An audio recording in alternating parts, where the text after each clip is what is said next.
Assalamualaikum warahmatullahi wabarakatuh. Alhamdulillah, alhamdulillahirabbil Waalaikumsalam alamin. warahmatullahi wabarakatuh. Asyhadu alla ilaha illallah wa asyhadu anna Muhammadar Rasulullah sallallahu alaihi wasallam wa ala alihi wa ashabihi amma ba'd. Eh, para peserta pelatihan yang saya hormati, ya, alhamdulillah ini kita di hari kedua ya, di hari kedua pelatihan neurotuition. Jadi alhamdulillah khususon ya bagi saya ini tanggal lahir saya ya, saya sekarang sudah berumur 45 tahun. Jadi semoga saya dedikasikan pelatihan ini ya dengan biaya terjangkau, semuanya bisa bermanfaat untuk kita semua. Baik, para peserta pelatihan semuanya, kita langsung ke materi ya, langsung ke materi Twinatution. Karena kan kemarin sudah intro, ya sudah intro, jadi sudah sedikit mengetahui lah ya, ada gambaran-gambarannya ya, dari bagaimana apa itu Tuition, plus sedikit beberapa info tentang penelitian-penelitian. Ya. Jadi kita eh, sudah tidak perlu lagi ya sudah tidak perlu diragukan lagi. Eh, Pokoknya metode terapi ini ya berkualitas, bermutu. Tinggal kita banyak berdoa ya, banyak beribadah, banyak meminta pengampunan, sehingga apa yang kita ikhtiarkan untuk mengobati orang baik yang profesi ataupun tidak profesi ya semuanya bisa bermanfaat, semuanya Allah memberikan ridho ya kan. Sehingga apapun itu eh, bisa menjadi suatu apa ya, mendapatkan pertolongan dari Allah Subhanahu wa taala, sehingga ya kita eh, yang sebagai profesi ya bisa lancar ya, bisa lancar dapat banyak pasien, syukur-syukur. Alhamdulillah. Baik, langsung saja kita mulai.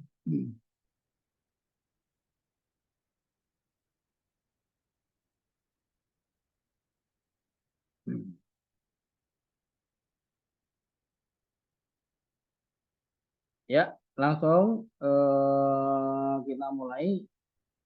Twinatution. Twinatution, sejarah nerapi Twinatution. Jadi sekali lagi saya mengingatkan supaya peserta pelatihan semuanya bisa tetap tertib ya, seperti tidak mengaktifkan mikrofonnya karena akan mengganggu dan merubah-rubah videonya ya, barangkali eh, mengganggu ketika saya menyampaikan materi. Nah, takutnya seperti itu dan nanti saya bisa lupa. Sejarah terapi Twinatution, Gunung Butong atau Wudang atau Wutang ya, Wudang San adalah tempat lahirnya terapi Twinatution. Metode terapi Twinatution berasal dari nenek moyang keluarga Lee yang bernama Lee Ervey, yang dipelajari dari gurunya seorang penganut Taoisme. Dan dari nenek moyang keluarga Lee ini ya, kalau zaman sekarang ini ya Profesor Chong Yi ya, itu leluhurnya adalah Li Erwei yang dipelajari dari gurunya seorang penganut Taoisme. Ada orang penganut agama Tao ya yang bernama Ruhuan Sengren. Sengren ini selain mahir ilmu silat, wushu, juga ahli dalam bidang mengobati penyakit.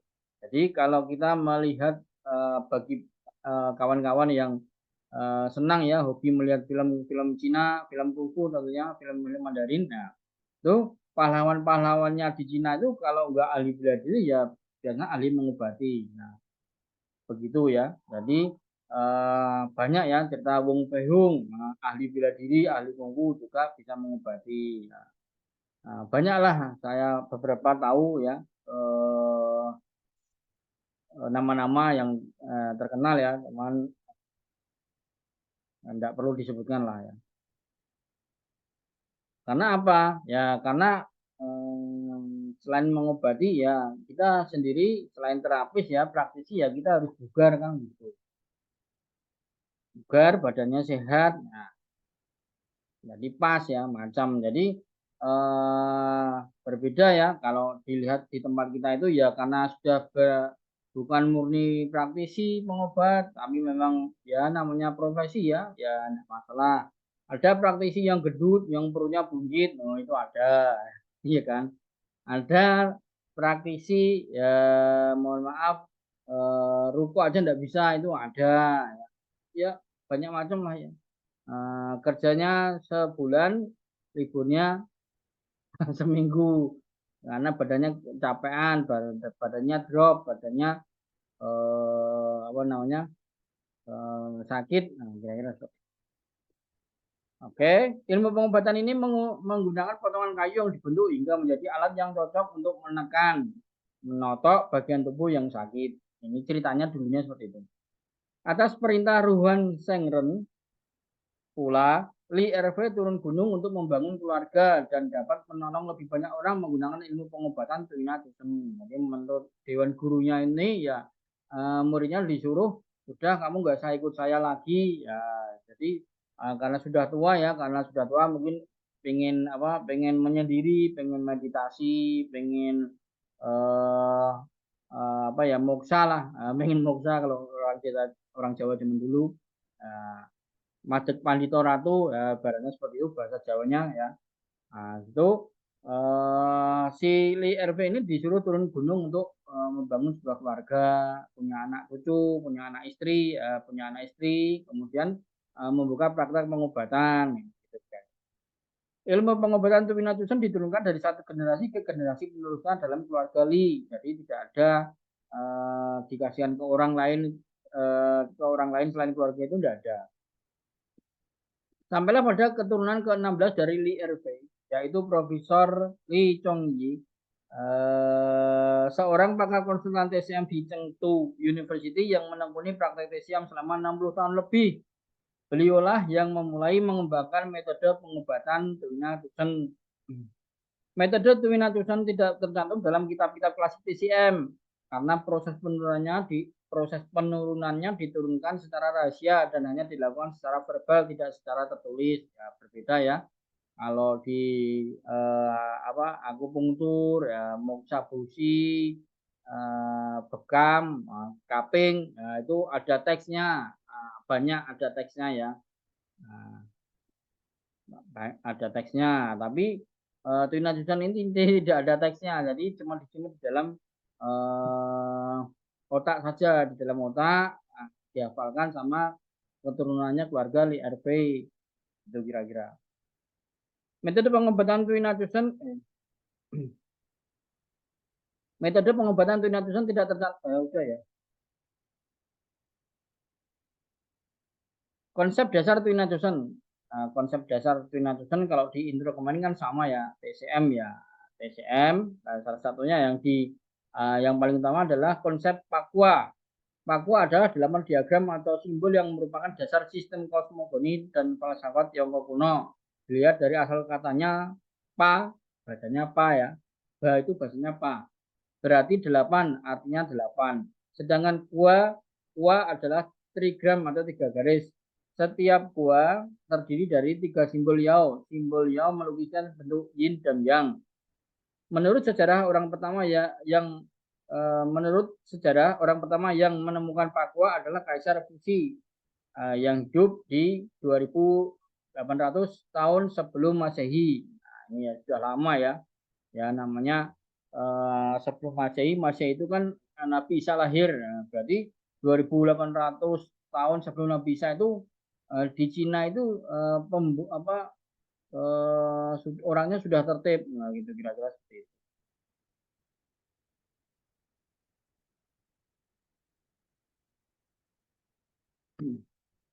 Menurut kosmogoni Tiongkok kuno, untuk menggambarkan keempat musim yang membentuk yin dan yang digunakan garis utuh dan garis bersela.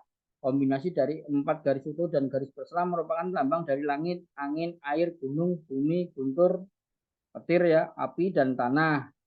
Di bagian tengah dari suatu pakua terdapat bagian yang melambangkan asas Tai Chi. Oke, kita lanjut. Ini ya, nah ini ya, ini simbol daripada Tai Chi ya, Pakua tadi. Papan Pakua simbol Papua. Papua memiliki 9 bidang yang membentuk bidang oktagon. Oktagon itu berarti 8 bidang ya. Oktagon itu artinya 8 ya. Ahli Feng Shui Cina menggunakan Papua untuk memprediksi nasib. Kedelapan simbol trigram melambangkan 8 area hidup yang meliputi karir, anak, pengetahuan, teman, keluarga, kesejahteraan, popularitas, dan hubungan jodoh.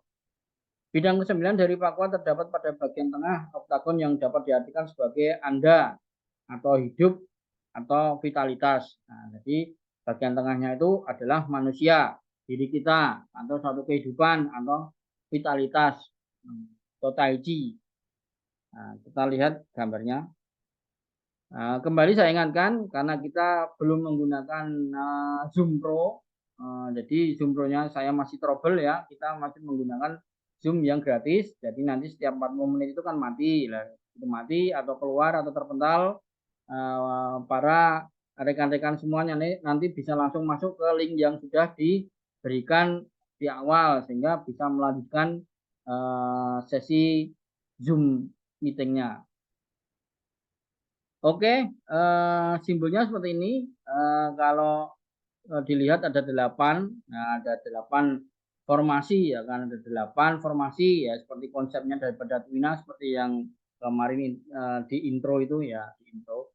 Nah, jadi di tengah ini adalah simbol keseimbangan, simbol diri kita, simbol tubuh kita. Nah, ini ya yin dan yang, simbol vitalitas, simbol kehidupan. Nah, tunggu ya. Kemudian maknanya apa? Maknanya adalah di sini ada langit, heaven, langit ya kan, wind, angin, water, air, mountain, gunung, earth, bumi, tanah, thunder, petir, fire, api, lake, danau. Nah, kemudian kalau yang di bawahnya nih Kian Sun, ini nama-nama hewan ya, nama-nama hewan. Nah, Papua ini sama orang Cina kuno digunakan untuk alat peranti melakukan ramalan. Suaranya pelan sih. Nah, melakukan ramalan, meramal nasib, meramal jodoh ya, mama ya. Kita lahir di sio apa gitu ya, sio harimau misalkan, atau sio tikus lah, Dilihat dari istrinya, calon istrinya dibawa ke suhunya itu kan. Lahirnya si calon istrinya ini sionya macan, enggak boleh. Jadi dimakan sama macan tikusnya. Nah, ibaratnya ini cuman analisa asumsi saya saja ya, bercanda. Karena saya tidak tahu, karena saya tidak mengerti dengan pasti, saya tidak mempelajari seperti itu. Nah, ibaratnya gambarnya seperti itu. Nah, kira-kira begitu ya. Mama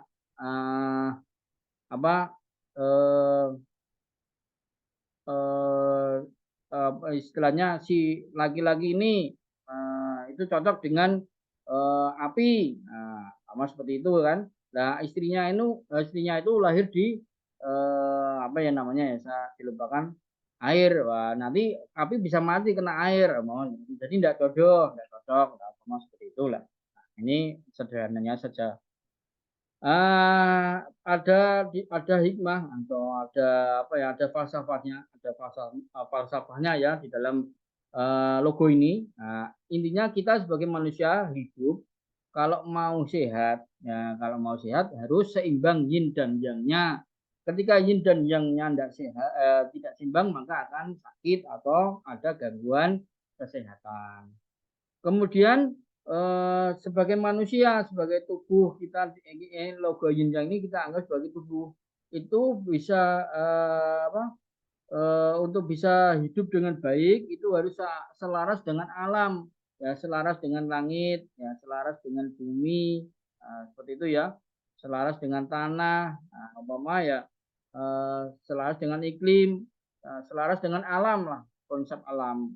Jadi ketika musim dingin atau musim hujan banyak air ya kan, ya kita untuk memperkuat tubuh kita ya kita minum makan yang hangat-hangat, seperti itu. Ketika musim panas ya kita menggunakan sering mengkonsumsi makanan berunsur dingin seperti apa, sayur, buah, sederhananya seperti itu untuk menjaga kesehatan kita. Itu nggih.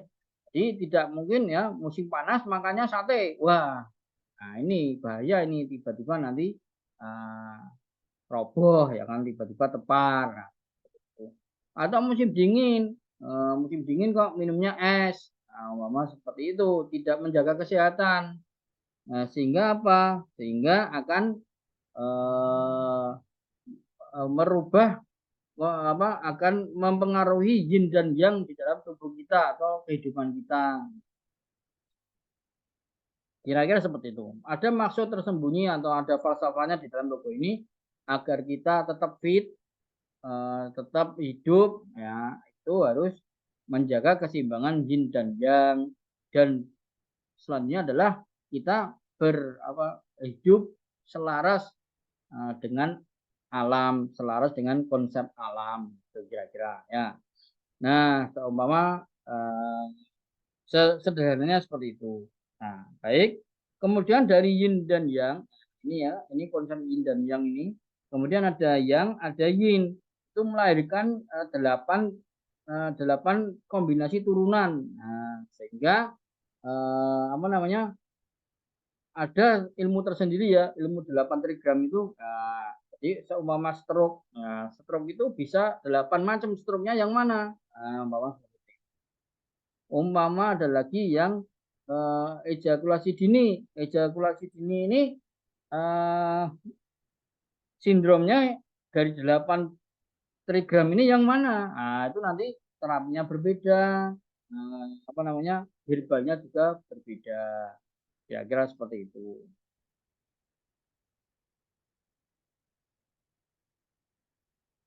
Nah, tapi kita tidak mempelajari detail seperti itu karena itu ada keilmuannya sendiri ya. Nah, keilmuannya sendiri. Jadi kalau stroke itu stroke-nya yang konsepnya yang sebelumnya seperti apa? Mama kita besarkan ya.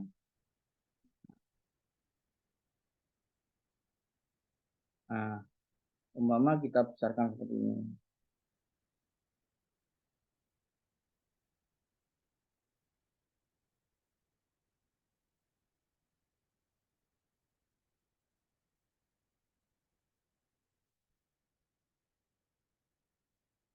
Ya, umpama seperti ini. Ini stroke yang sangat kuat. Ini penuh atau berlebih.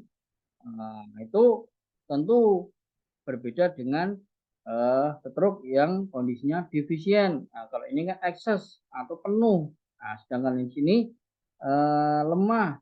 Nah, ini hipen ini langit ya. Langit itu di atas sendiri. Jadi konsepnya kalau di atas itu paling kuat. Nah, gitu kan. Penuh, kuat. Nah, sedangkan yang di bumi ini paling rendah. Nah, itu konsepnya adalah ya lemah, kemudian kosong, defisien. Nah, itu tentu berbeda cara penanganannya. Jadi muncullah delapan model dalam 8 prinsip diagnosa berdasarkan ilmu 8 trigram. Sehingga apa yang harus diterapi, apa yang mau dimasukkan herbalnya itu juga berbeda. Nah, ini cuma sekedar cerita saja. Oke, kita kembali ke selanjutnya.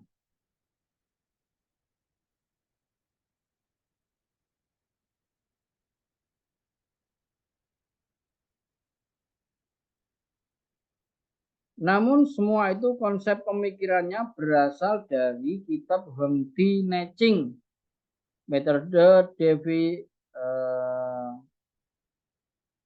metode diferensiasi sindrom, penentuan metode, pemilihan titik, informasi, dan dalam banyak hal sesuai dengan konsep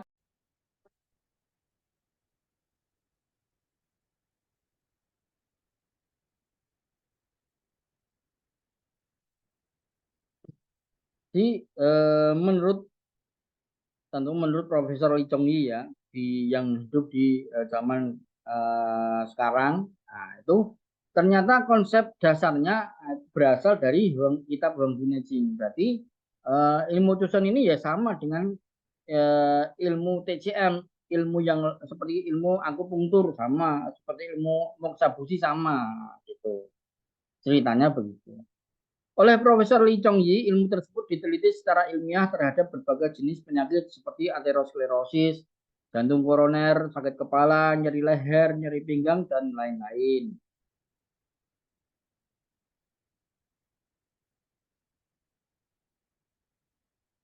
Hal tersebut menunjukkan metode terapi tunatusn betul-betul efektif jika dibandingkan dengan akupuntur dengan jarum halus.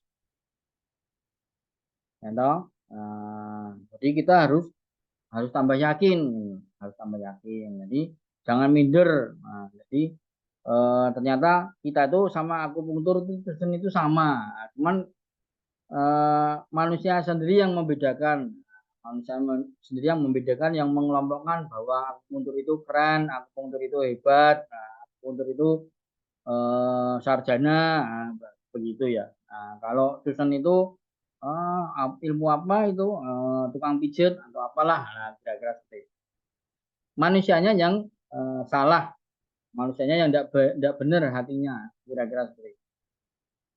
Ciri khas dari Twin Tucson adalah konsep diferensiasi sindromnya sama dengan teori dasar TCM. Nah, oleh karena itu mengapa peserta pelatihan yang sudah membayar 2 minggu, 3 minggu sebelum pelatihan itu langsung dikasih ilmu teori dasar Shinsei atau teori dasar TCM. Jadi biar ketika nanti pelatihan itu langsung tek tek tek tek tek nyambung gitu loh ya. Jadi kalau pas pelatihan nggak jelas, nggak mudeng, nggak paham, lah nanti terus malah malah nyimak saja, aku tak nyimak wae, nah, gitu kira-kira seperti itu. Jadi tujuannya belajar ya enggak seperti itu. Tujuannya mentor trainer itu yang memberikan ilmu sampai paham, sampai bisa mempraktekkan kan gitu. Itu baru berhasil, itu mentor yang bagus ya no. Perbedaannya adalah sebagai berikut. Dari ciri khas utama pesan itu konsepnya mengutamakan ya, mengadakan diferensiasi sindrom sama dengan konsep daripada teori dasar TCM. Perbedaannya sebagai berikut, tidak memakai obat, juga tidak melarang memakai obat. Jadi seandainya kita tidak menggunakan obat, nah, tapi kalau menggunakan obat herbal lebih bagus. Kalau menggunakan obat dokter medis boleh, tidak apa-apa. Kira-kira seperti itu, gitu. Tidak memakai benda tajam yang menembus kulit, tidak membahayakan. Pemilihan titik tepat terutama dengan Yuan Luo, Sumu, Hecelu, dan Pacen. Apa itu Yuan Luo, Sumu, Hecelu, dan Pacen? Nanti dijelaskan secara detail. Ya pelan-pelan ya toh. Belajar ya pelan-pelan. Ada step by stepnya, mana yang harus disampaikan dulu ya toh. Jangan nanti pertanyaannya begitu dibuka diskusi baru perkenalan ini ya, baru 7 halaman 10 halaman pertanyaan sudah bagaimana ngobati cara kejepit pakai Tucson. Kira-kira begitu ya, enggak apa-apa sih sebenarnya, cuman kan saya sendiri jadi nanti bisa menjelaskan, menjelaskan berulang-ulang kan gitu.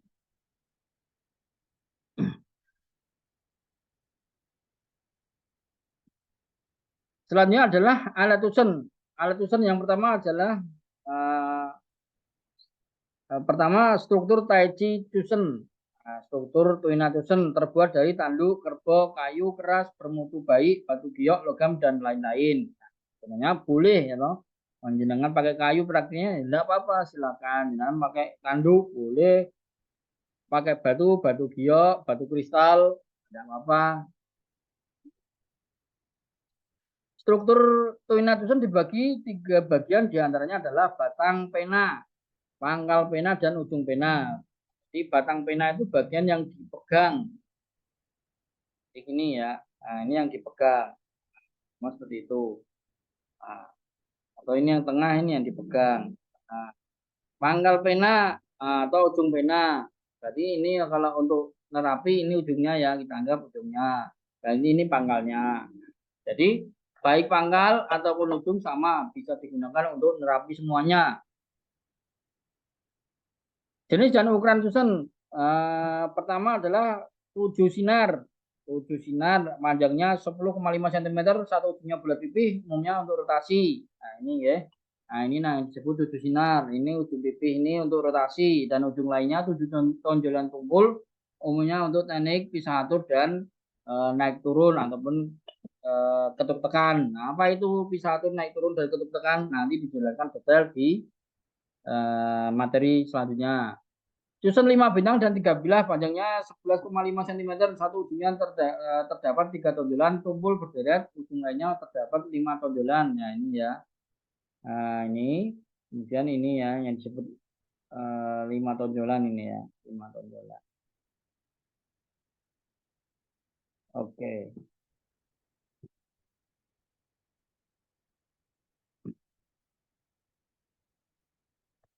Umumnya untuk ketuk tekan, naik turun, buka tutup, rotasi. Nomor 3 adalah tusen intan, panjangnya 10,5 cm, satu ujungnya berbentuk bulat pipih, ujung lainnya berupa kerucut tumpul untuk teknik ketuk tekan, naik turun, dan buka tutup. Ini ya, ini ujungnya runcing satu, yang satu bulat. Selanjutnya adalah tusen pena. Tusen pena panjang 8 cm, satu ujungnya bulat lonjong, ujung lainnya berupa kerucut tumpul, dan untuk teknik ketuk titik, ketuk tekan, naik turun, dan buka tutup. Apa itu teknik ketuk tekan, buka tutup, naik turun? Nah, jenengan nyimak dulu saja karena nanti akan dijelaskan secara detail. Nah, detailnya seperti ini ya. Nomor 1 ini tulisan 7 sinar atau Kiau Hun Yuan Chu. Nomor 2 tulisan 5 bintang 3 bilah Wusing Santai Chu. Nomor 3 tulisan intan. Nah, tulisan intan Jing Kang Chu. Nomor 4 adalah tulisan pena Sing Bi. Nah, ini yang model lama, yang model baru menggunakan tambahan pedang atau golok.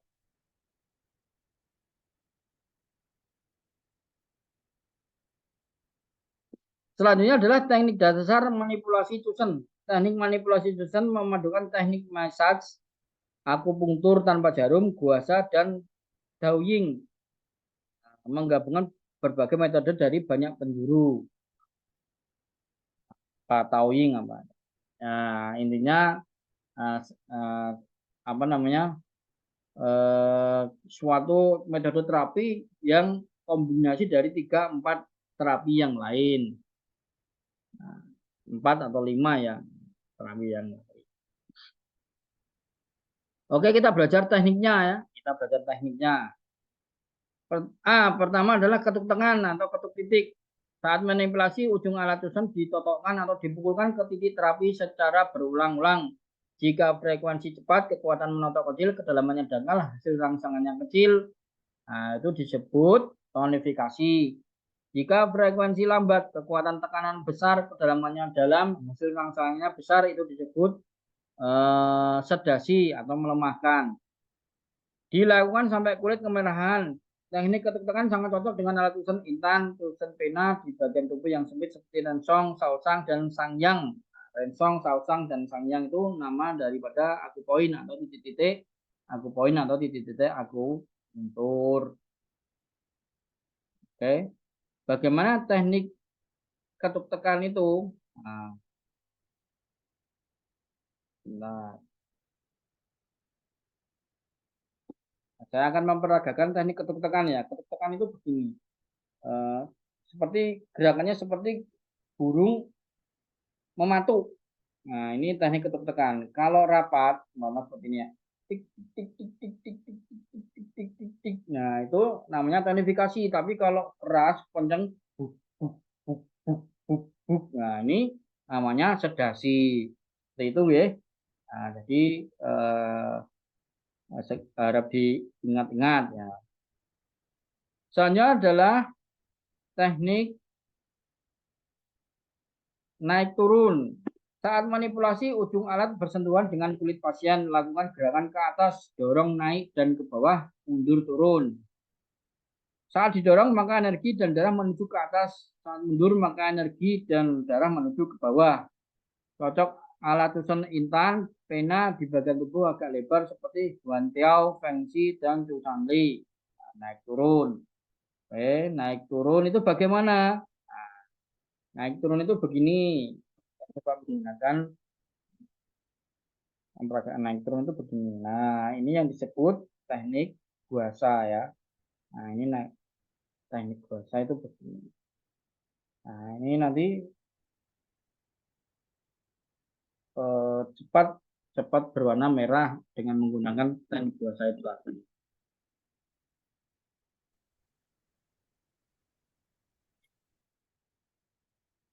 Selanjutnya adalah buka tutup. Saat manipulasi ujung alat bersentuhan dengan kulit pasien, terapi secara bertahap menyalurkan tenaga ke ujung alat.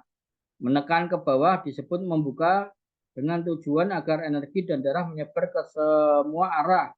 Kemudian alat diangkat perlahan ke atas, tapi ujung alat tetap menyentuh kulit, disebut menutup. Tujuannya mengembalikan energi ke daerah asalnya. Cocoknya adalah alat susun intan, pena di bagian tubuh yang sempit seperti Yifeng, Lensong, dan Yinpai. Jadi buka tutup itu bagaimana? Nah, buka tutup itu begini. Nah, buka tutup itu begini ya.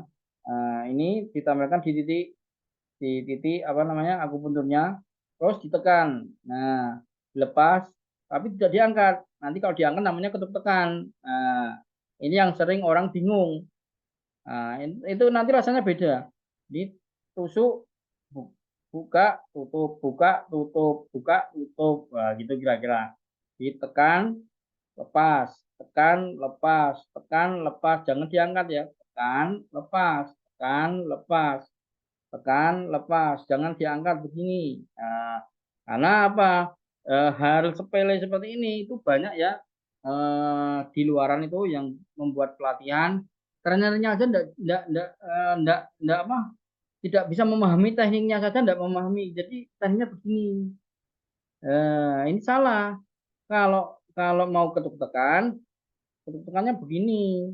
Cepat seperti burung mematuk. Tapi kalau buka tutup, tusuk, lepas, tusuk, lepas, tekan, lepas seperti itu. Nah, kalau jenengan beberapa ini ya, ya insya Allah saya memahami beberapa yang sudah ikut pelatihan, baik pelatihan sama saya atau pelatihan sama orang lain. Kalau ketemu yang tadi itu terus terang saya salahkan. Jadi ya enggak apa-apa, enggak masalah. Nah, kira-kira seperti itu. Selanjutnya adalah rotasi. Nah, rotasi itu seperti totok nanti prakteknya. Saat manipulasi pangkal alat susun atau ujung alat menempel rapat pada kulit pasien, lalu diputar dari dalam keluar, kemudian dari luar ke dalam. Rotasi Taiji. Ya, jadi kalau pernah melihat film Taiji kan, itu bola diputar gini, nah, sama si apa bintang filmnya ya, Jet Li itu. Setelah itu dipukulkan, das, itu tenaga bolanya tuh bisa meruntuhkan tembok. Nah, kira-kira begitu di filmnya ya.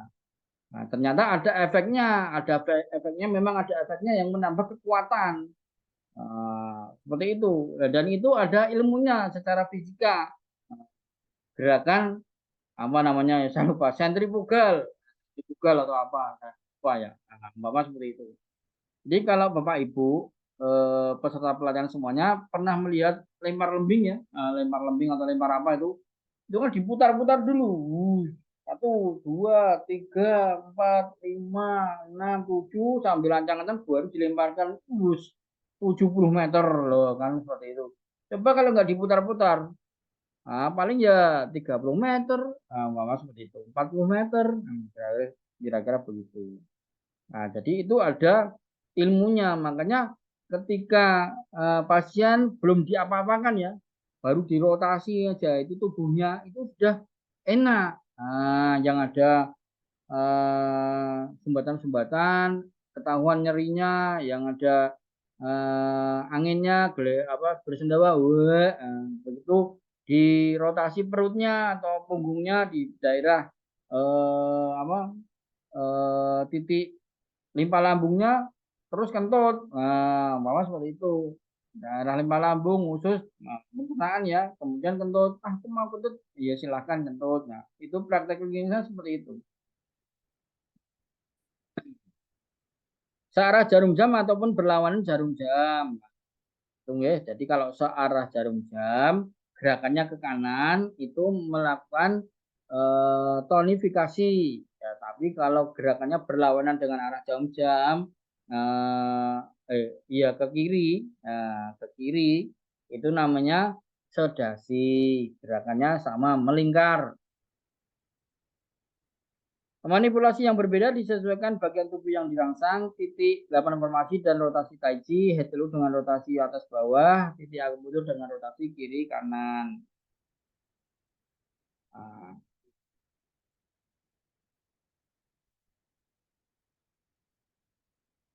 kita lihat sama-sama bagaimana rotasi itu. Ya, rotasi itu seperti ini. Caranya megang mengepal, tidak begini. Nah, teknik megang alat aja berbeda. Kalau ketuk-tekan, tusuk, buka tutup, itu seperti ini. Tapi kalau rotasi, ya kalau rotasi itu begini.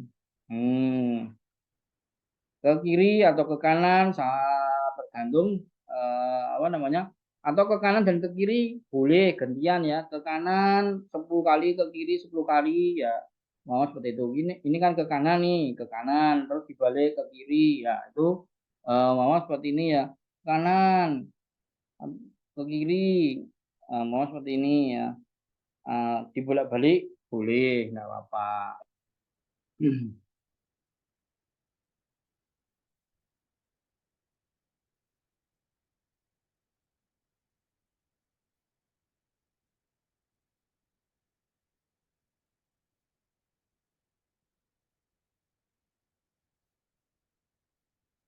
Selanjutnya adalah teknik pisahatur. Nah, jadi teknik pisahatur ini yang jarang dilakukan atau tidak masuk dalam standarisasi teknik Tusen karena apa?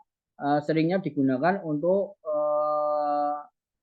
nerapi di bagian kulit yang terjadi perlengketan-perlengketan. Nah, perlengketan-perlengketan atau apa ya namanya ya? Hmm, bengkak-bengkak itu boleh ya. Bengkak lipoma, lipoma kan itu boleh.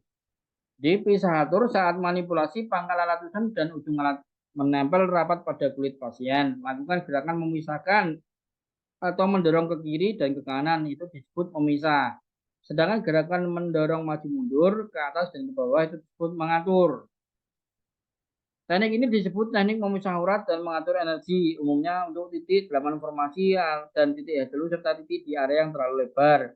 Dilakukan sampai kulit berwarna kemerahan dan dilakukan untuk kasus nyeri karena otot lengket.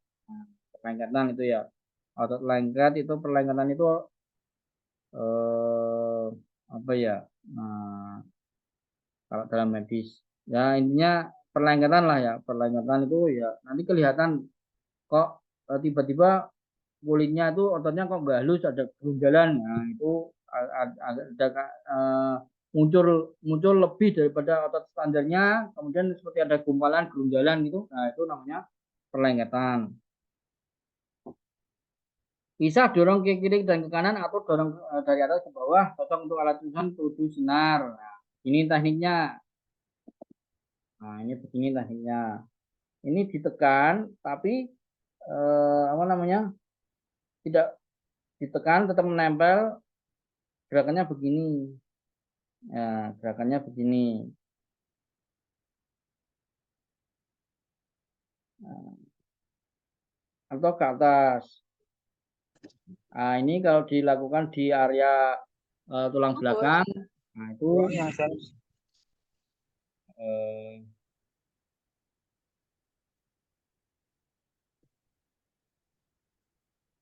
nah itu cuman teknik pisahatur ini tidak masuk daripada SOP standar metode terapi Tusen yang sudah distandarisasi LSK Indonesia. Teman kalau untuk praktek klinisnya itu boleh silakan dengan melakukan teknik pisahatur boleh.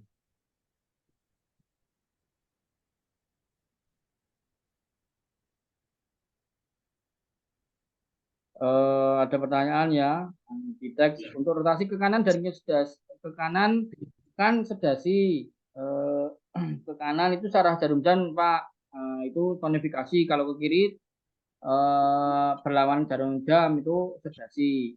Apakah boleh bolak-balik? Boleh.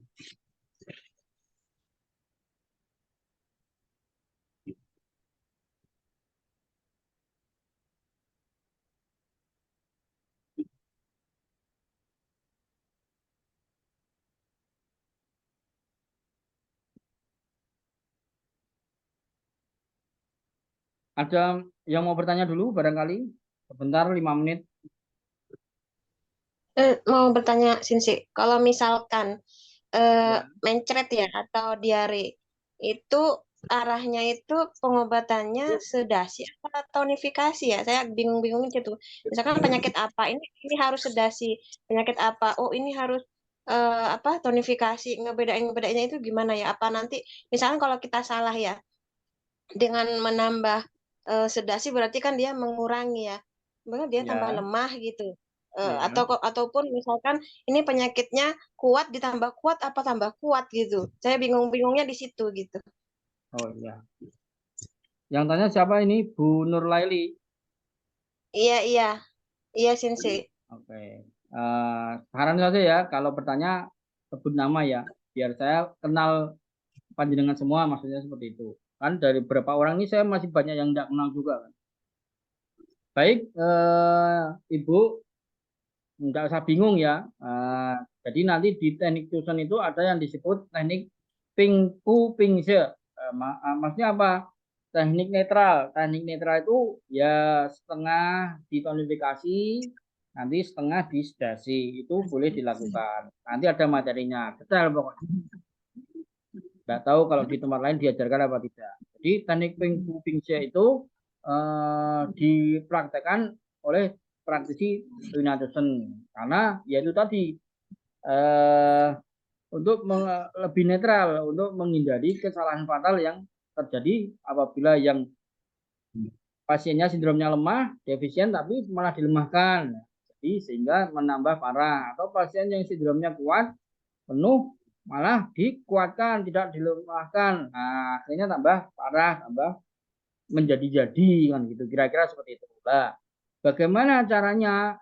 Kok tahu itu mencret kan tadi kan mencretnya ini lemah apa namanya mencretnya ini lemah apa kuat? Nah, tentu begini, kalau mencret ya biasanya lemah limpa lambungnya atau apa namanya eh, ususnya atau itu bisa diketahui ketika kita melakukan pemeriksaan, ketika kita melakukan diagnosa. Jadi bagaimana caranya mendiagnosa nanti di materi belakang. Begitu ya Bu? Oh iya, Sensei, terima kasih. Ya.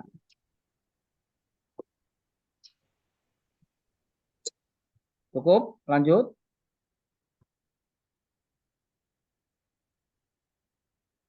Ada pertanyaan di chat, Sensei.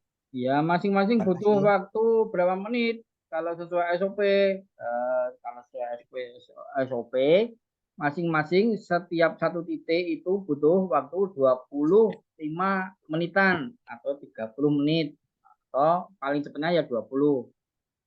Standarnya 25-30 menit.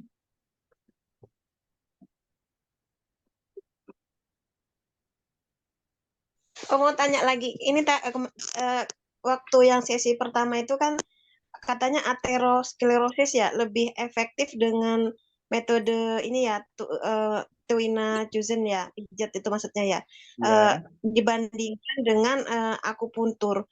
Jadi kapan kita itu pakai akupuntur, kapan kita itu pakai Tuina, itu penyakit-penyakit apa aja itu yang lebih baik dipakai? Oh ini nih nanti ini bagusnya akupuntur, kalau Tuina nggak efektif. Oh yang ini nih ini bagusnya Tuina, yang sebaliknya nggak efektif gitu. Penyakit apa aja nanti kita dikasih tahu atau apa enggak atau bagaimana? Gini, jadi kalau ya lebih bagusnya pakai apa itu tidak sesuatu yang fundamental. Jadi mau pakai akupunktur silakan, mau pakai tuina boleh. Nah, kira-kira seperti itu Ibu. Akupunktur cepat, tapi efektivitasnya masih di bawah tuina, karena tuina itu butuh waktu yang lama, paling tidak 2 jam 3 jam seperti yang saya uraikan di intro kemarin itu.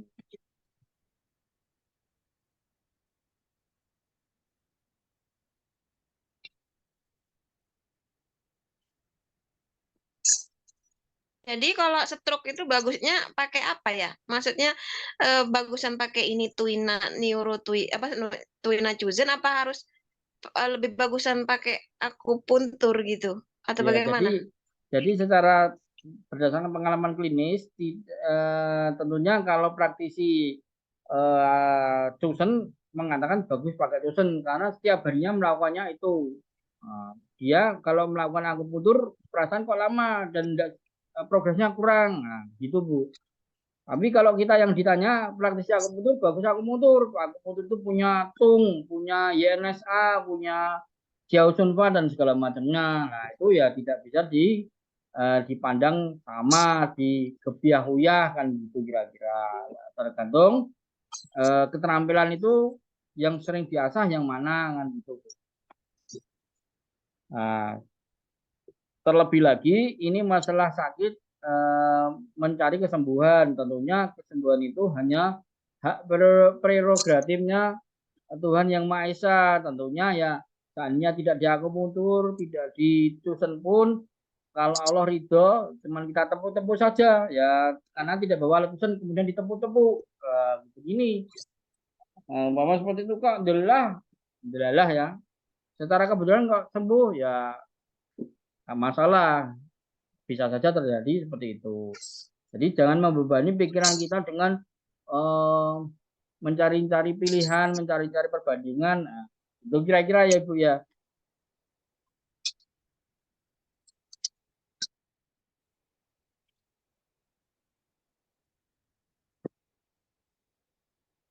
Paham Bu?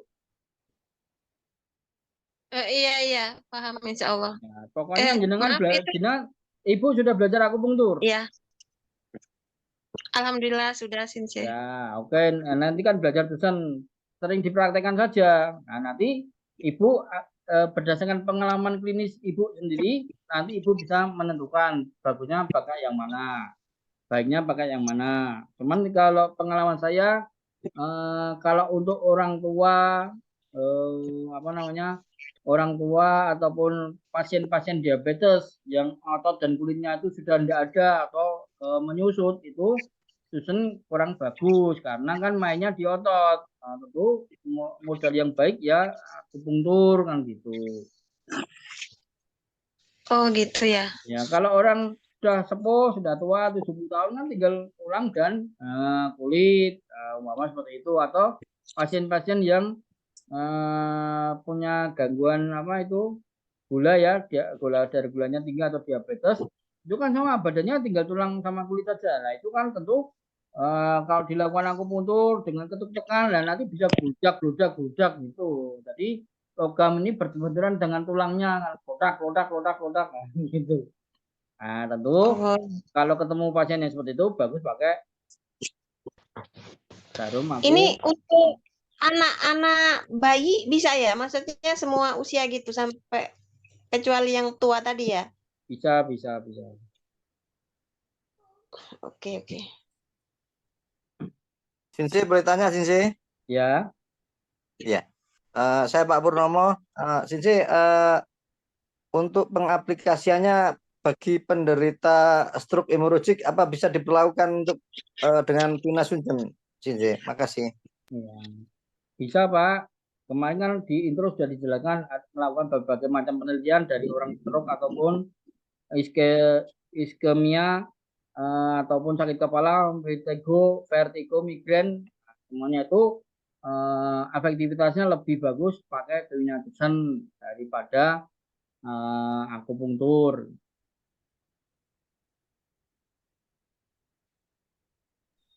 Maksud saya untuk stroke yang pecah pembuluh batang tuh, pecah batang otak, Sensei. Oh gitu. Ya, Bapak, kalau kita belajar TCM jangan fokus ke nama penyakitnya. Nah, apapun itu, tugas kita cuman melancarkan peredaran darah, melancarkan energi. Sakitnya apa? Kalau energinya lancar, kalau darahnya lancar, pasti sembuh, Pak. Tapi kalau kita berkutat fokus dengan nama penyakit yang daftarnya banyak, bingung sendiri. Dan terus pertanyaan seperti itu, nanti pertanyaan berlanjut, hal yang sudah dioperasi, apakah bisa sembuh? Lah, karena kita fokus di situ saja. Jadi orang stroke, baik operasi atau belum, baik pecah pembuluh darah ataupun tidak, itu kan gangguan daripada stagnasi atau kelemahan energi ataupun darah. Nah, kalau kita bisa menyelesaikan program itu, ya kan, menyelesaikan kasus itu, melancarkan energinya, meningkatkan energinya, ya insya Allah apapun penyakitnya sembuh, Pak. Itu Pak Purnomo. Siap, siap. Makasih, Nah, Sensei. nanti kan terus ada perbandingan. Oh, katanya trainer yang sebelah itu enggak bisa kalau itu. Nah, katanya trainer sebelah kalau sudah dioperasi enggak bisa. Nah, karena kita sendiri bingung dengan kita fokus dengan nama penyakit kan gitu loh, Pak. Oke, oke. Ya, Matur jadi nuwun, kalau matur nuwun. belajar tradisional TCM jangan fokus ke penyakit, tetapi temukan sindromnya. Nah, gitu nggih. Semua stroke-nya lemah, temukan sindromnya lemah berarti harus dikuatkan. Nah, kemudian temukan penyebab penyakitnya, penyebab penyakit dalamnya yang berhubungan dengan emosi. Udah itu aja tugasnya. Baik, kita lanjut ke cara melacak titik rangsang. Cara melacak titik rangsang. Jadi Tusen itu juga melalui proses palpasi, ya palpasi atau pendiagnosa dengan melacak titik rangsang. Jadi seperti tangan kanan memegang alat, tangan kiri pakai jempol, pakai telunjuk itu memeriksa, memegang, memencet-mencet yang kiri yang mana, kan kira-kira sederhananya menjelaskannya seperti itu. Oke, A melacak dengan menyentuh dengan ibu jari dan telunjuk tangan kiri melacak dengan menyentuh lokasi titik rangsang, tangan kanan melakukan teknik manipulasi Tusen mengikuti lokasi yang dilacak dan disentuh dengan tangan kiri.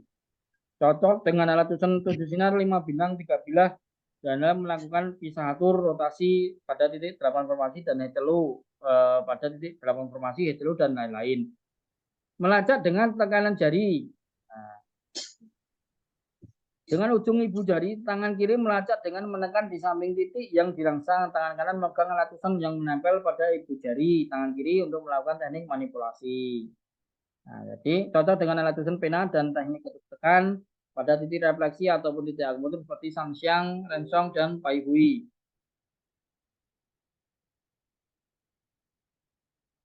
Nah, oke ya. Jadi Tusen itu ini tangan kiri ya, tangan kiri saya ya. Nah, ini tangan kanan. Jadi memeriksa menyentuh tangan kirinya menyentuh bodi tubuh pasien. Nah, ditekan. Jadi kalau kita bicara nyeri, umpama kita ditekan ini nyeri ya, ditekan pakai telunjuk atau pakai jempol nyeri, ditambah tekanannya ditekan nyeri tapi enak, ditambah tekanannya enak, itu disebut defisiensi atau lemah. Nah, kita melakukan praktek tonifikasi di area nyeri yang kita palpasi tadi.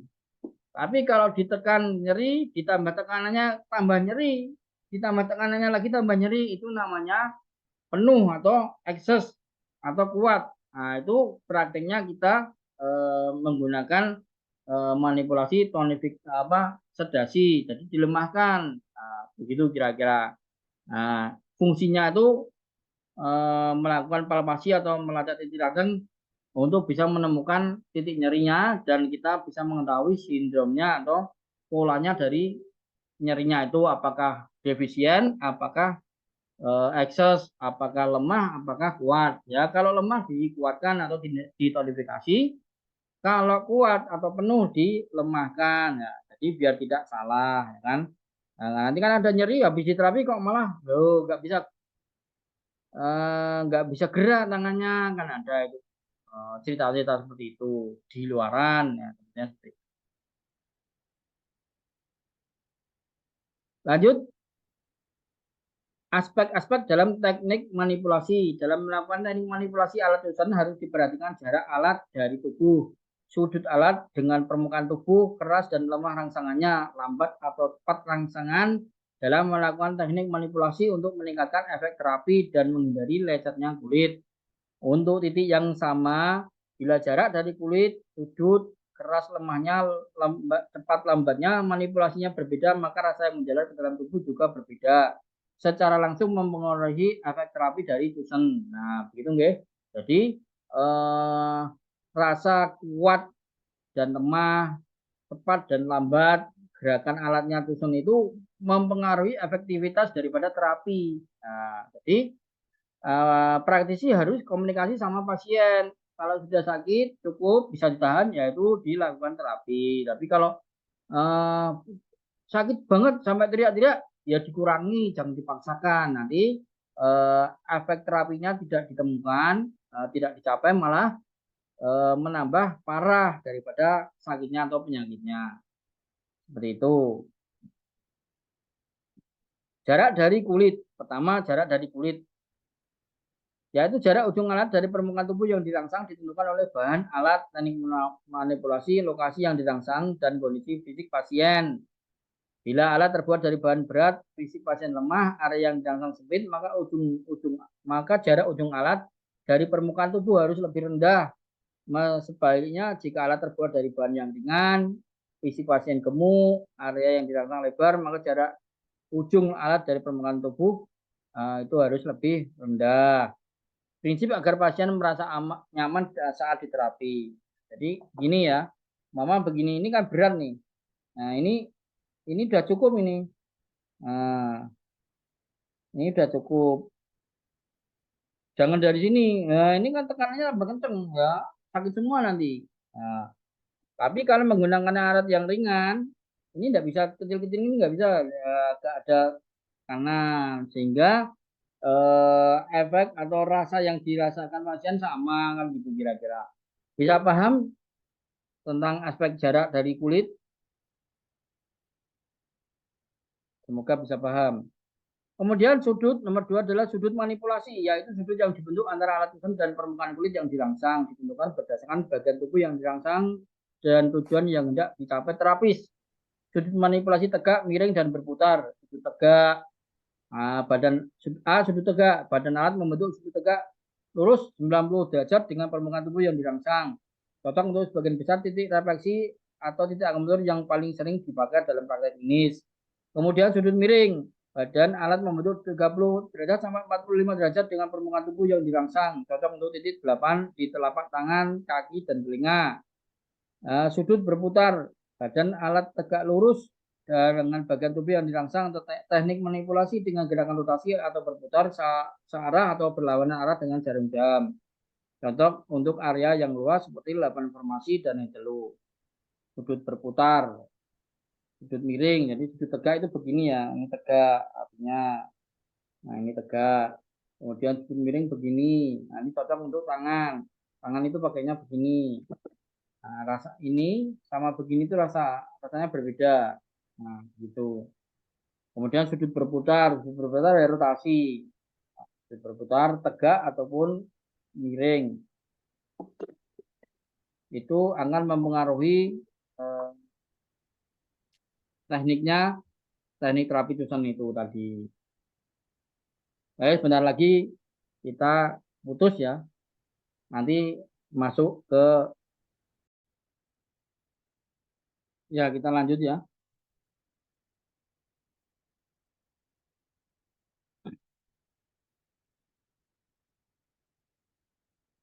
Ya, setelah kita bicara sudut manipulasi, kita lanjut ke lembut keras cara manipulasi. Lembut keras cara manipulasi alat Tusen ditentukan dari bahan alat, daerah yang dirangsang, dan kondisi tubuh pasien. Nah, itu guys, jadi jenengan harus banyak-banyak melatih karena ini pergerakan. Nah, jadi kalau itu ditentukan dari bahan dan alat. Jadi kalau berat ya tenaganya seminimal mungkin ya, tapi kalau pakainya yang enteng, yang kayu ya agak kasih tekanan, kira-kira seperti itu. Nah, itu kalau di pelatihan online bisa saling merangsang, bisa saling menstimulasi, jadi tahu ya. Tapi karena online ya, jadi keberhasilan prakteknya saya pasrahkan pada peserta sendiri. Nah, jadi Kalau mau apa namanya, kalau nanti diadakan acara kopdar atau basos ya silakan berangkat ya, biar tahu, biar bisa paham. Tapi kalau beberapa peserta memang dasarnya orangnya pinter, eh, paham ya enggak apa-apa, enggak masalah. Nah, mereka karena diberi apa kepadolan ya, diberi kepadolan memang orangnya pinter, paham ya silakan enggak apa-apa.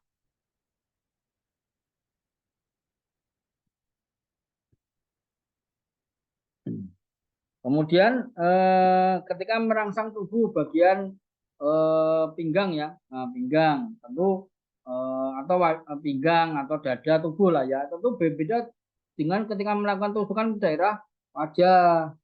Nah, ya kan, tentu berbeda. Jangan kayak eh, prakteknya tenaganya itu seperti ketika nerapi di pantat atau di pinggang atau di punggung. Nah, itu enggak benar ya, toh. Nanti di sini malah apa namanya rusak semua ya, macam apa malah enggak benar kan gitu. Karena kan sensitivitas tubuh kita berbeda ya kan. Apa namanya, tubuh bagian belakang, tubuh bagian depan, wajah, tangan, kaki, telapak tangan, telapak kaki itu berbeda-beda semuanya. Jadi kita yang harus melatih diri, kita yang harus bisa menemukan chemistry, apa ya, bukan chemistry. Kita yang harus bisa menemukan sense-nya, apa itu? Apa kok gaya nih nganggo sense? Sense-nya ya, sense lah. Jadi kita tahu feeling ya, kita ngerti feeling sendiri. Kalau saya terapi begini pasti kesakitan karena di daerah wajah kan, harusnya seperti itu gitu. Atau beberapa orang itu punya punya apa namanya, punya sensitivitas kulit yang over, jadi begitu dipegang itu kan ada itu ya kan. Kalau dia itu bingung itu, wah baru digini kan ya keri ya kan, keri atau apa namanya. Nah, itu wah, Bapak kesini mau diterapi apa enggak? Iya diterapi, tapi gitu. Enggak pernah dipegang-pegang. Ada yang seperti itu kan. Nah, itu. Nah, nah, terus kalau bagaimana kalau begitu Sinse? Ya, pakai metode lain gitu. Masih ada banyak metode. Pakai jarum. Kalau takut pakai moksa. Moksa kan enggak nempel sama sekali. Nah, kemudian pakai apa? Pakai terahead. Nah, jadi enggak akan kan kita jadi jengkel begitu dibilang begitu dibilang ih ya lah kan. Bagaimana coba, nah kira-kira seperti itu. Jadi praktisi ya harusnya multi talenta ya kan, multi talenta menguasai berbagai macam bidang model metode terapi gitu ya. Makanya itulah yang disebut holistik kan gitu, bahasanya holistik ya kan.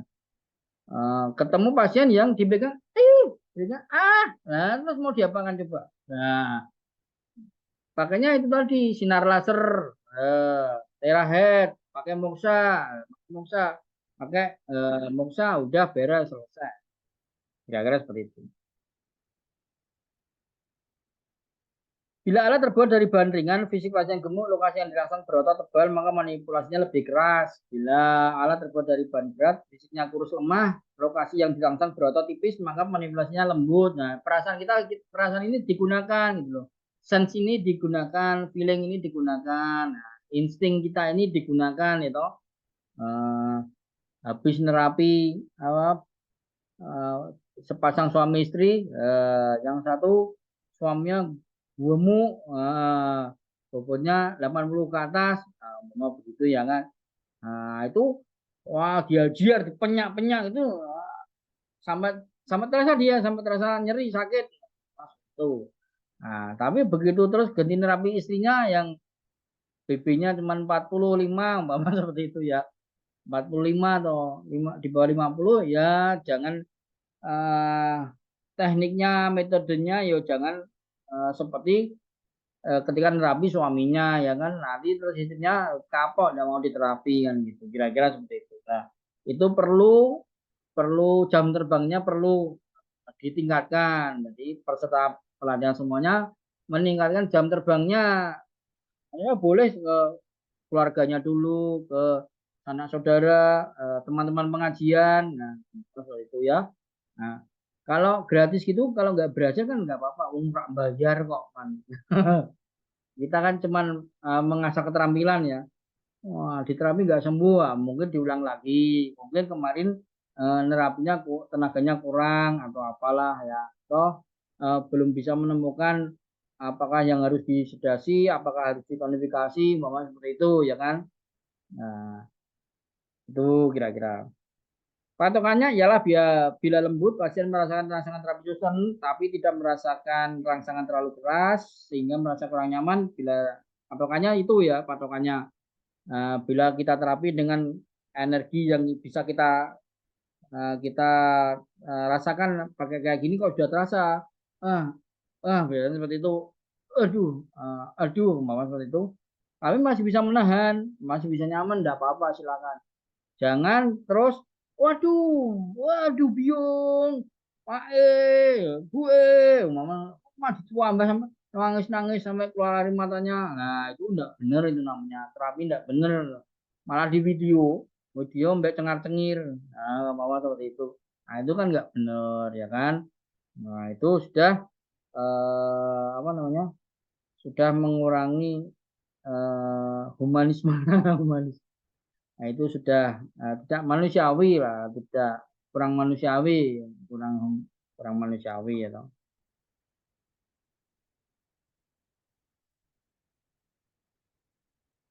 Intinya seperti itu. Jadi bila rangsangan keras, pasien masih dapat merasakan menahan rangsangan maksimal, cara manipulasi tersebut dan tidak merasa nyeri atau tidak nyaman, ya kan? Kemudian lambat cepat cara manipulasi harus berdasarkan kondisi fisik pasien, lokasi yang diterapi, kondisi penyakit defisiensi ataupun ekses atau lemah atau kuat. Nah, begitu. Lambat adalah sekira 4 kali per satu keluar masuk napas. Nah, atau cepat adalah sekitar 6 per satu kali keluar masuk napas. Atau per menitnya 60 sampai 80 kali per menit. Nah, kalau cepat tuh 90 sampai 120 per menit. Nah, itu kan mama kali tarik napas itu keluar masuk napas ya. Nah, itu 4 kali. Nah, tapi kalau itu cepat 6 kali, 8 kali itu namanya cepat.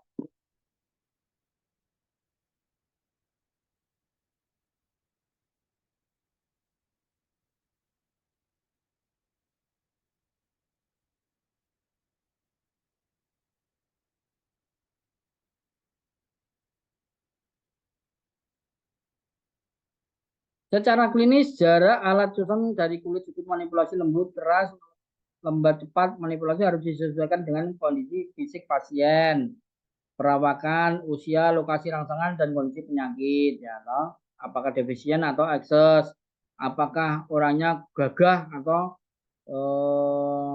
kurus, ya kan? Apakah sudah dewasa atau masih bayi ya toh kan tentu berbeda ketika melakukan terapi pada anak-anak ya 5 tahun 6 tahun 10 tahun sama dewasa 20 tahun 25 tahun kan berbeda juga lokasi rangsangannya apakah di punggung di wajah itu kan juga berbeda juga tergantung daripada kondisi penyakit atau sindrom pasiennya apakah defisien atau ekses apakah lemah atau eh, kuat, apakah kosong atau penuh. Itu jadi yang harus diperhatikan.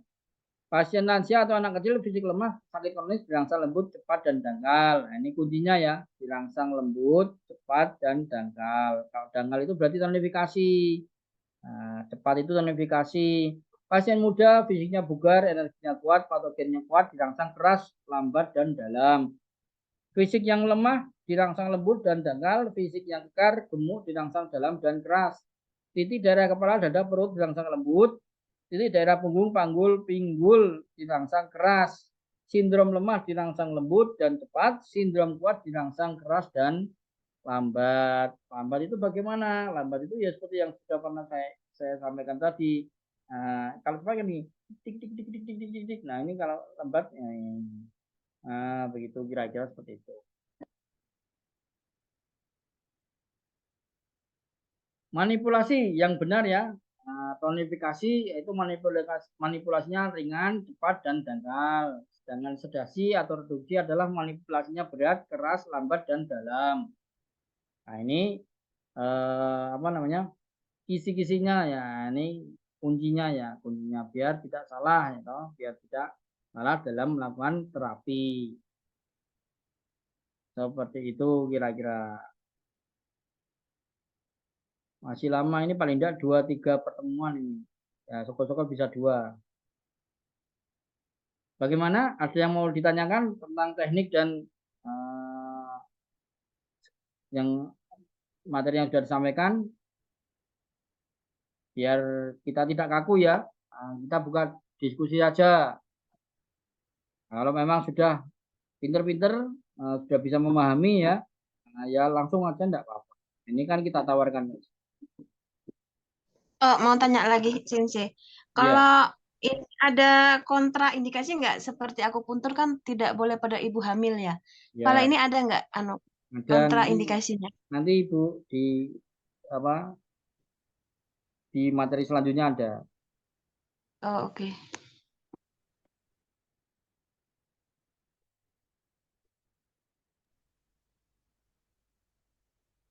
Tanya Sensei.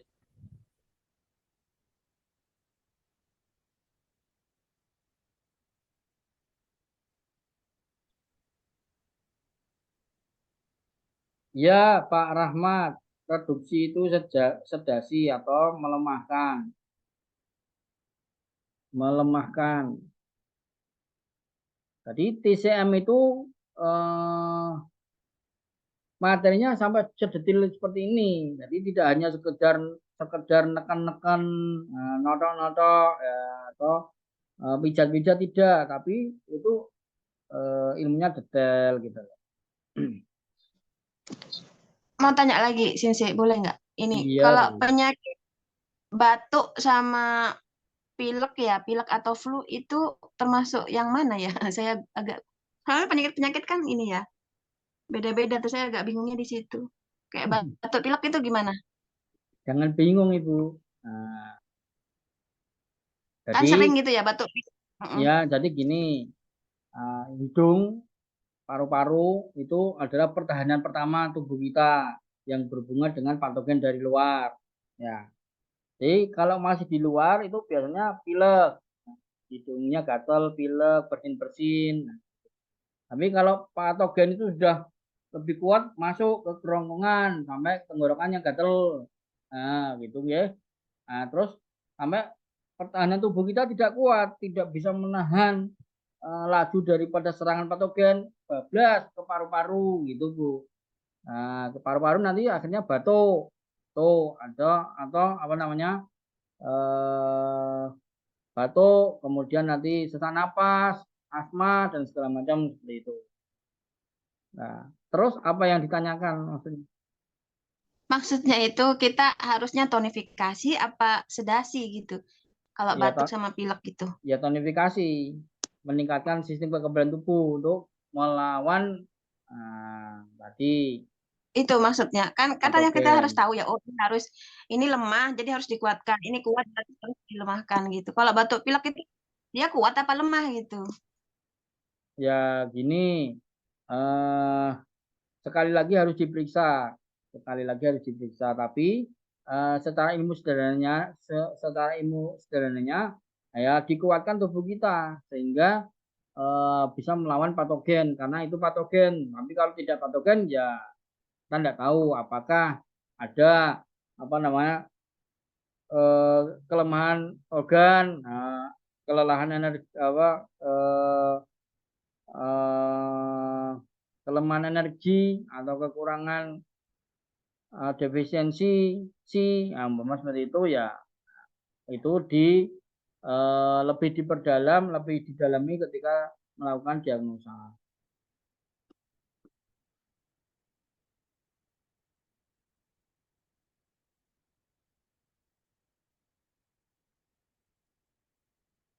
Nah, ini ada keterangan ya, perlu belajar diagnosa sindrom apa ini dari Ibu Dokter Ana ini ya.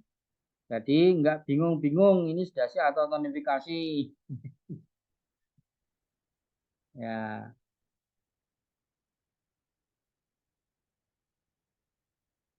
Sudah ya, Bu?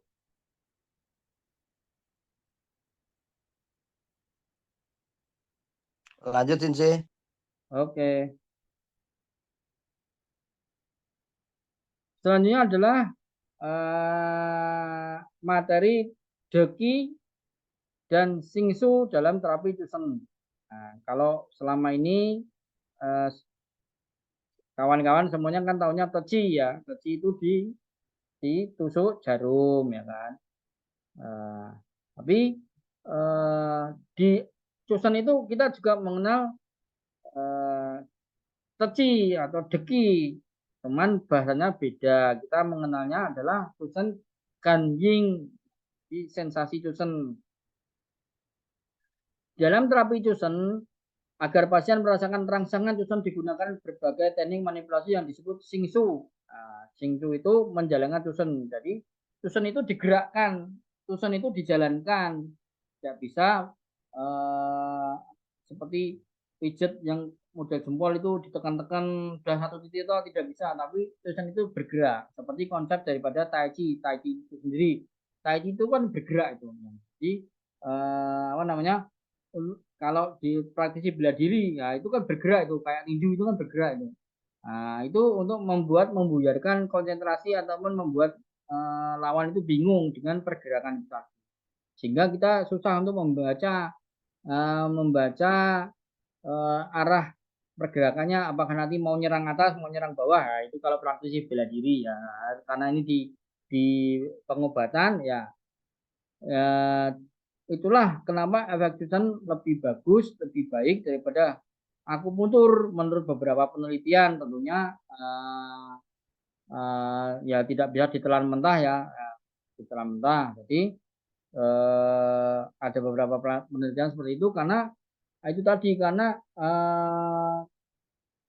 kelebihan daripada kehebatan daripada pergerakan konsep pergerakan Tai Chi itu tadi. Jadi kita menggunakan alat Tusen untuk melakukan terapi bergerak itu dari mulai rotasi, dari mulai ketuk-tekan, naik turun, nah, itu kan semua hampir bergerak ya.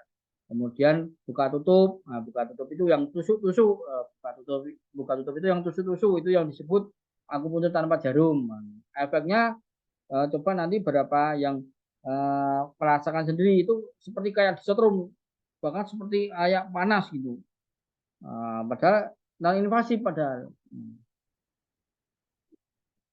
Respon aliran energi yang timbul di lokasi rangsangan Tusen disebut dengan deki atau dapat energi atau datang energi.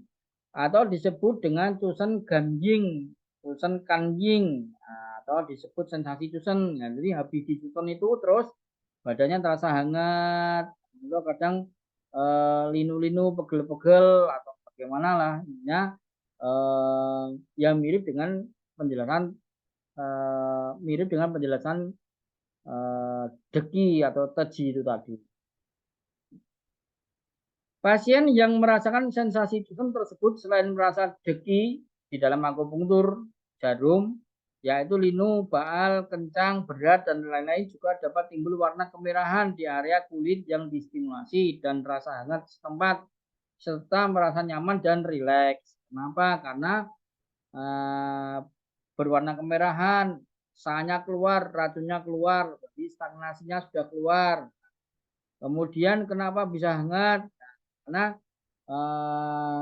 sudah dilancarkan ya dengan teknik metode gerakan Tusen tadi, sehingga darahnya lancar, sehingga oksigen terpenuhi di area yang diterapi tadi, sehingga terasa hangat. Tuh, jadi kalau terasa hangat berarti apa? Energinya jalan, tubuh ini jalan. Berbeda ketika sakit, mager nggak mau bergerak, ya kan?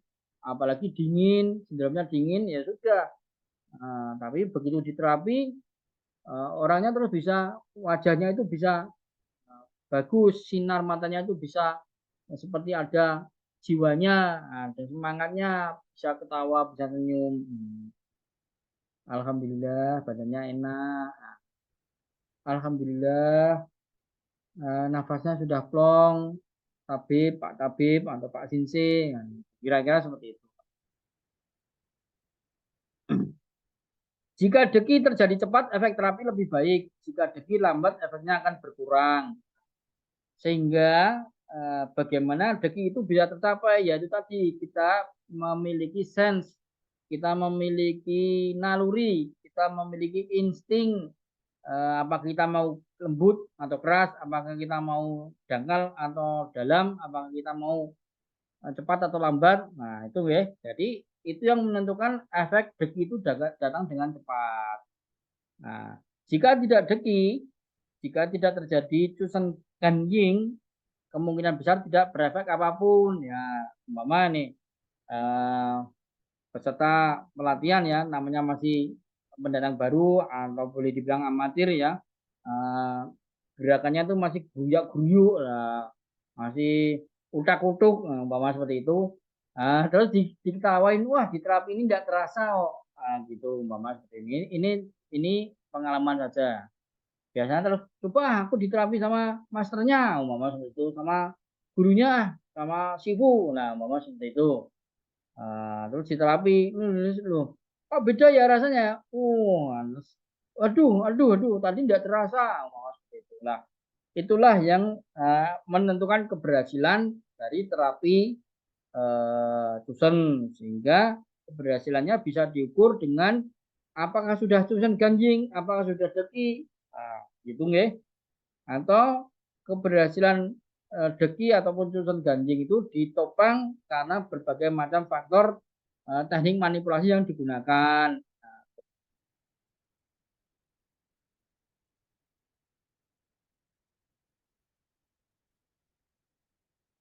Di klinik ada kalanya pasien yang sindromnya dingin internal atau yang su, atau kekurangan yang, kekurangan panas, kekurangan energi, atau energi darah tidak cukup, atau energi stagnan, darah beku, kulit kering berisik, atau sakit kronis sehingga energinya lemah.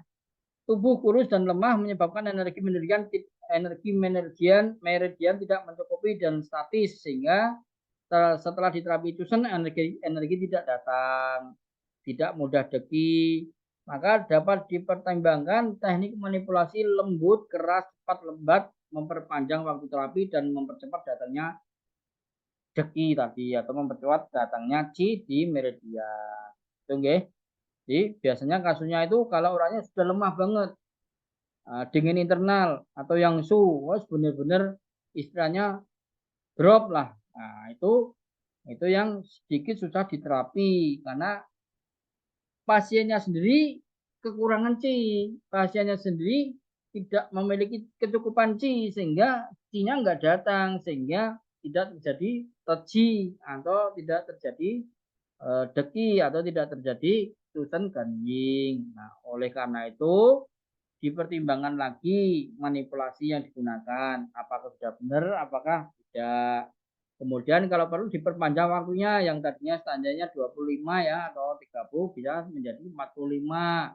Yang biasanya rotasinya 10 putaran diganti menjadi 15 putaran. Nah, itu hanya tekniknya saja. Itu hanya tekniknya saja di lapangan, tekniknya saja di klinis. Nah, begitu. Cara mensiasatinya begitu. Jadi kalau ada yang bertanya, itu standarnya berapa? Nah, sebenarnya itu tidak standar. Kalau jawab nanti kalau nggak mau jawab dikira sombong. Nah, jawab saja 25 menit. Kalau saya tadi kan menjawabnya seperti itu. Tapi tergantung kalau ada ketemu dengan pasien yang tidak energinya tidak datang, C-nya itu tidak bisa datang atau tidak deki, ya bisa diperpanjang jadi 45 menit. Kira-kira seperti itu ya. Jadi apapun itu fleksibel ya. Ada kalanya setelah diterapi 3 sampai 5 hari timbul sensasi Tusen tidak terlihat nyata, tetapi sering dengan diperpanjang waktu terapi, sensasi yang dirasakan makin bertambah ya. Jadi punya pasien itu karena kita habis belajar Tusen terus di Tusen ya. Kita pulang di WA, Mas bagaimana Mas? Aduh, masih sakit, aduh tidak terasa apa-apa. Nah, jadi gimana ya, praktisi harusnya, nah inilah membuka diri ya, berbaik hati. Oh, udah datang lagi. Tempat saya hari ini tak tunggu. Tidak saya bayar. Mama begitu ya kan. Nah, itu kan tempat praktek gitu, tempat praktek sebenarnya. Terus itu tadi kita apa namanya? Mengkoreksi diri kita kemarin itu apakah ya kan mungkin kurang begini kurang begitu atau waktunya diperpanjang itulah. Terus kemudian setelah diterapi oh baru nah ini ada enak mas, ini ada enak, terima kasih ya. Nah, kira-kira kan seperti itu. Nah, diperpanjang waktunya ya kan bisa ditambahi macam-macam lah, mau begitu. Di servis ininya seperti itu. Nah, kalau kita sering ketemu dengan pasien yang sindromnya adalah dingin internal, nah itu sebaiknya dikasih herbal tonik dulu, herbal tonik, entah tonik energi, entah tonik darah, herbal penambah kekuatan, herbal penambah stamina ya, minimal ya air madu, madu 5 sendok, mama. Nah, terus atau wedang uwuh, mama seperti itu ya. Wedang bandrek, bajigur, apalah namanya, atau arak, oh, arak haram, sih. Ya, yang enggak haram kan ada banyak. Nah, jadi seperti itu. Oh, ada tuh arak yang enggak haram, ada. Yaitu yang berbintang nol alkohol, nah, itu kan enggak haram.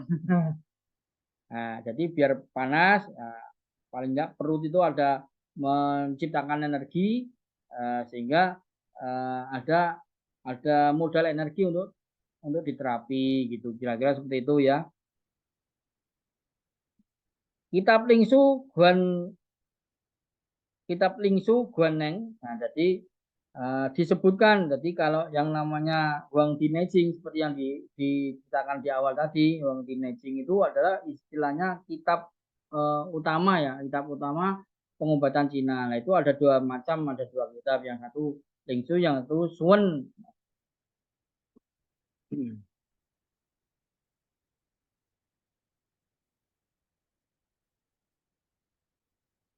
Disebutkan bila jarum tidak efektif, moksibusi mungkin lebih baik. Maka bila perlu sebelum dan sesudah terapi Tusan dapat dilakukan moksibusi di atas titik-titik yang dirangsang untuk memupuk chi meridian. Jadi memang keunggulan moksibusi itu adalah meningkatkan yang memupuk chi. Jadi paling tidak itu kita dipupuk energinya dipupuk dulu, ditambahi dulu. Biar nanti ketika dilakukan terapi Tusen ya itu punya modal energi gitu kira-kira. Kalau praktisi akupunktur insya Allah tahu ya musabusi ya. Nah, barangkali masih ada yang belum tahu musabusi.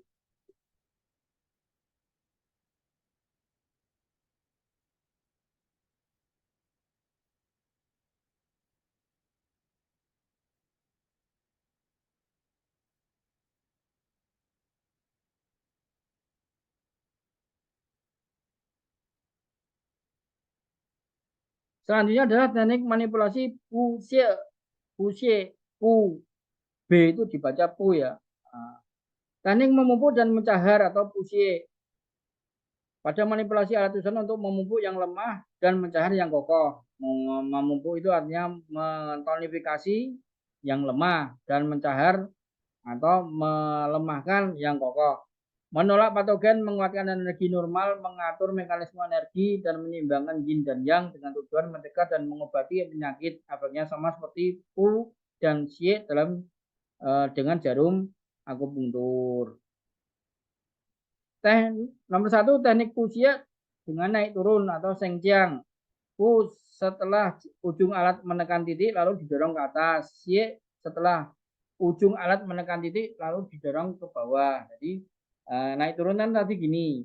Kalau jenengan apa namanya mendorong ke atas saja, ke bawahnya enggak. Nah, itu namanya tonifikasi searah dengan jalur meridian. Tapi kalau ke atas ya, ke bawah ya, itu namanya push atau teknik netral.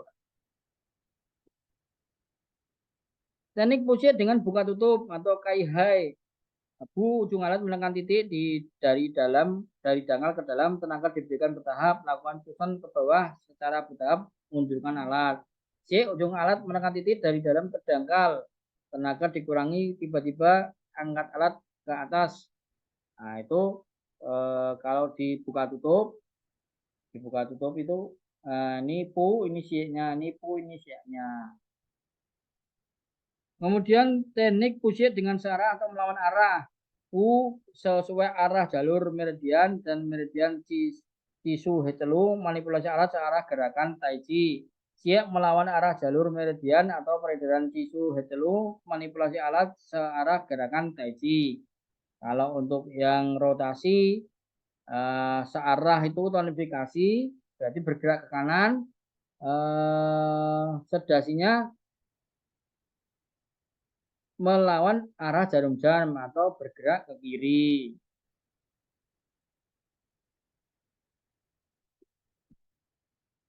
Nomor 4, teknik busia dengan lembut dan keras. U manipulasi lambat dan dangkal. C manipulasi keras dan dalam. Jadi kalau dangkal, tusukannya dangkal dan lambat, atau ketukannya itu tonifikasi. Kalau keras dalam, lambat keras dalam 4 itu kalau keras dalam itu namanya sedasi.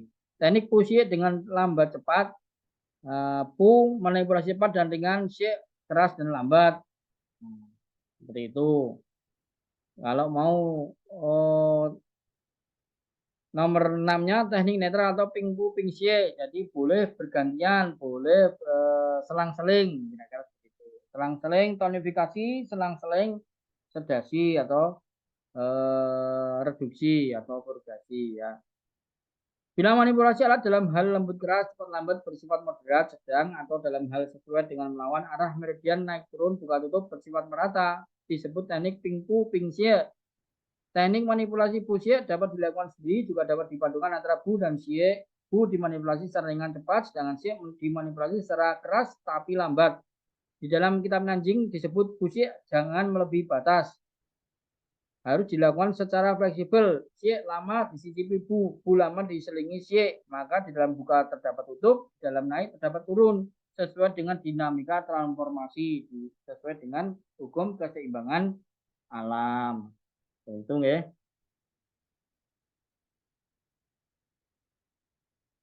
Lama terapi Johnson umumnya lama terapi Johnson adalah 30 menit, namun untuk penyakit tertentu semisal nyeri akut, kronis, hemiparesis, hemiplegi, flacidity, afasia, nyeri karena sumbatan C dan lain-lain, waktu terapi dapat diperpanjang sesuai dengan keadaan. Hal-hal yang harus diperhatikan dalam terapi Johnson, ketemu pasien lemas, di terapi seger, bugar, mau pulang, mas, biar kuat. Bagaimana lah minta lagi. Ya ditambahi ya toh. Tergantung wani piro. Hal-hal yang harus diperhatikan dalam terapi Johnson adalah teknik terapi dan alat Johnson yang tidak menutup kulit dengan tujuan mengatur mekanisme energi dan darah, melancarkan meridian dan menolak patogen.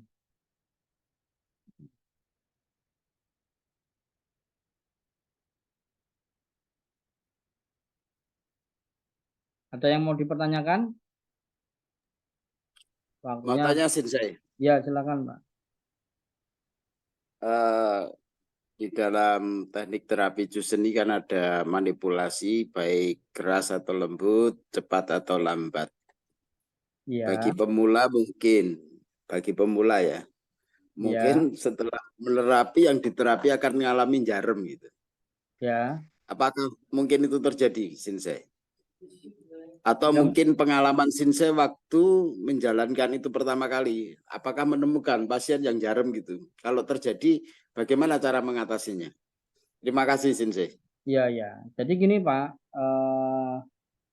Kalau pengalaman klinis saya ya, kan saya spesialis Johnson yang membuka baju. Nah, jadi dengan membuka baju kita menggunakan minyak. Nah, itu tadi minyak itu membantu untuk tidak sampai terjadi jarum, Pak. Minyak hangat licin itu membantu sekali untuk tidak sampai terjadi jarum. Jadi tidak usah khawatir, insya Allah tidak akan jarum. Karena apa? Karena tekniknya juga tidak begitu amat. Jadi tekniknya kita kan cuma bermodalkan pergelangan tangan ini, Pak. Jadi enggak begitu menyiksa lah kira-kira seperti itu.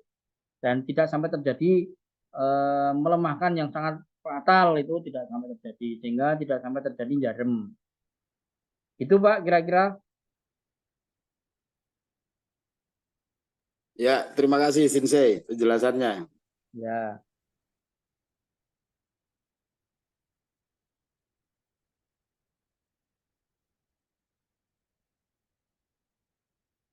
Oke, sebelum ditutup nanti dilanjutkan di grup ya. Barangkali ada yang mau bertanya, karena sehari 2 hari ini di grup itu enggak ada yang bertanya.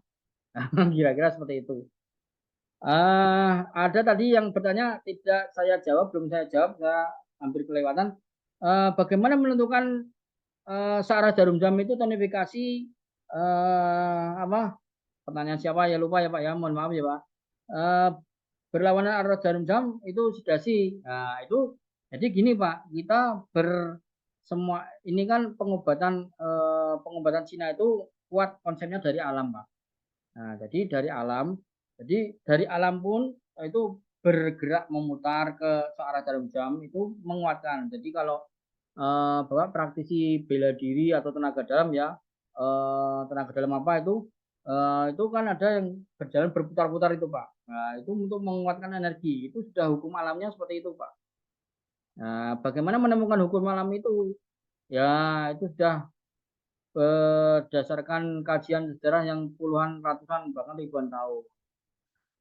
Jadi mungkin secara hukum fisika mungkin juga bisa dijelaskan secara ilmiah mungkin ya, karena saya bukan ahli fisika ya, mungkin seperti itu. Tapi secara alam itu memang seperti itu Pak.